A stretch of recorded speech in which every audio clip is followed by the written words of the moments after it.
तुरे पंथी भजन ला गुरु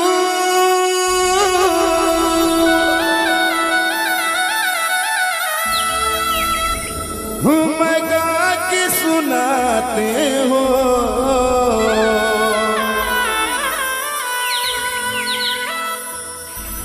तोरे चरण कमल हो बाबा मैं माथ नवाते हो।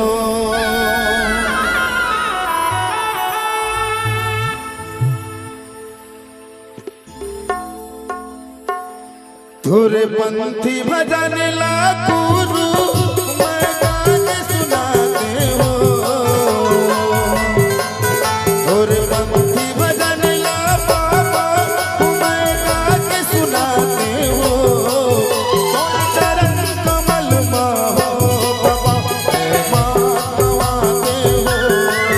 तोरे चरण कमल हो गुरु मैं माथ नवाते हो। तोरे पंथी भजन ला गुरु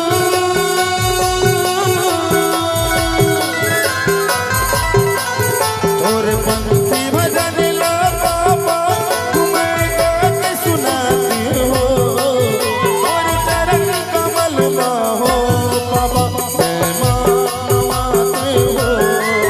तोरे चरण कमल हो गुरु मैं माथ नवाते हो। बोलो घासीदास बाबा की।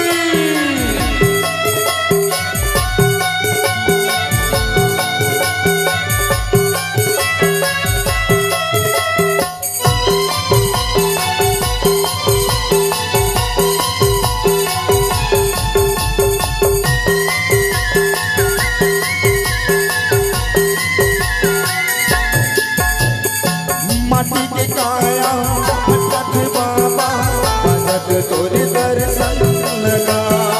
पापिये नैना तरसती गुरु दिल देव को नयन मगा।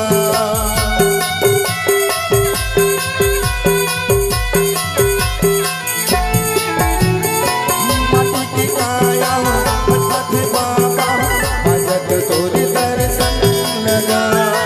ये पापी तोला तरसती गुरु दिल देव को नयन मगा।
जाते जाते समाज लेके जीत के हूँ।